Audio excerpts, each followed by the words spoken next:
Old is not necessarily हमेशा gold होता है।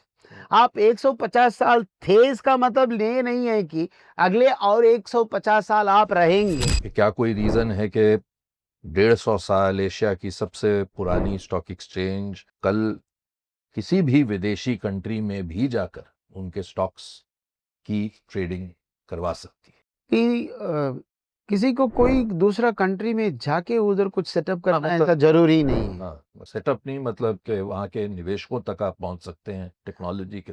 अभी ना मैं हमेशा ये कहता हूँ, कंपटीशन नेशनल है ही है। अगर हम सोचेंगे मेरा ये लोकल एक्सचेंज कॉम्पिटिटर है, दूसरा ये एक्सचेंज मेरे को इसमें compete करता है, वो सब जमाना चला गया। अभी तो ग्लोबल हो गया कंपटीशन। अगर आपके पास पैसा है, आप दुबई में जाके एक कंपनी सेटअप करेंगे, उधर से अक्का दुनिया ट्रेड करेंगे। आपको भारत में ट्रेड करना है ऐसा कोई ज़रूरी ही नहीं है। दुबई में 4.32 मिलियन इंडियंस आर देयर। उन सबको खाली इंडिया में ही ट्रेड करना है करके ऐसा तो ज़रूरी ही नहीं है।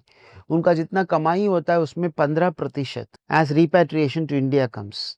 बाकी 85% कहाँ जाता है? पूरा तो खाते नहीं है, उसमें बचाव तो होता है, वो तो और कहीं इन्वेस्ट हो रहा है। वो क्यों भारत में नहीं आ रहा है? करेक्ट। क्योंकि भारत का एक्सचेंज से दूसरा कोई और एक्सचेंज compete कर रहा है। तो हमें ये देखना है कि हमें क्या करने से वो 85% भी हमारे पास आएगा। 85% को भले छोड़ो, 50% तो और आ सकता है। तो उसके लिए हमें क्या करना है?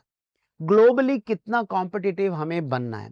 तो इसीलिए हमने ये चुना है, हमारा tagline for the this years and following years strategy, customer delight, प्रसन्नित ग्राहक, यही हम बोलते हैं। कहीं अगर भी हो आप, विदेश में हाँ, भी। ग्राहक तो कोई भी हो सकता है। पूरा दुनिया से कोई भी आपके यहाँ के आज भी ट्रेड कर सकता है through FPI route and FDI route. FDI route से आपके कंपनी में इधर निवेश करता है, बाद में वो ट्रेडिंग होता है, ओएफएस होता है, वगैरह वगैरह।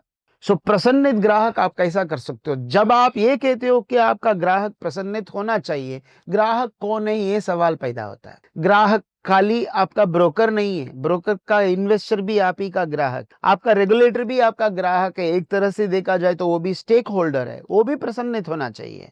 आपका बोर्ड आपका ग्राहक है, वो भी प्रसन्नित होना चाहिए। आपका एम्प्लॉइज प्रसन्नित होना चाहिए। सबको प्रसन्न करने के लिए जो भी तौर तरीके आप अपनाएंगे नियति के अनुसार, धर्म के अनुसार, तभी आप टिक पाएंगे। पुराणमित्येव न साधुमन्यम। ओल्ड इज नॉट नेसेसरीली हमेशा गोल्ड होता है। आप 150 साल थे इसका मतलब ये नहीं है कि अगले और 150 साल आप रहेंगे। रहना है तो दुनिया के साथ आपको चलना पड़ेगा। चलना है तो दूसरों को क्या चाहिए वो सोच के वो देने की कोशिश करना चाहिए, with in the rules of law, with in the four walls of law. तो यही हमारा सोच है। तो इसीलिए हम अभी विश्व भर को देखना चाहिए। विश्व भर में जो भी है इन्वेस्टर्स, उनको भारत में कैसे लाया जाए। भारत में जो निवासी है उसको अगर बाहर के कोई प्रोडक्ट में ट्रेड करना है तो उसका कैसा हम सुविधा करा के देंगे, ताकि वो ट्रेडिंग भी हमारे थ्रू ही होता है, उसमें भी हम शामिल हैं। तो यही हम सोच रहे हैं, यही सोचना भी चाहिए।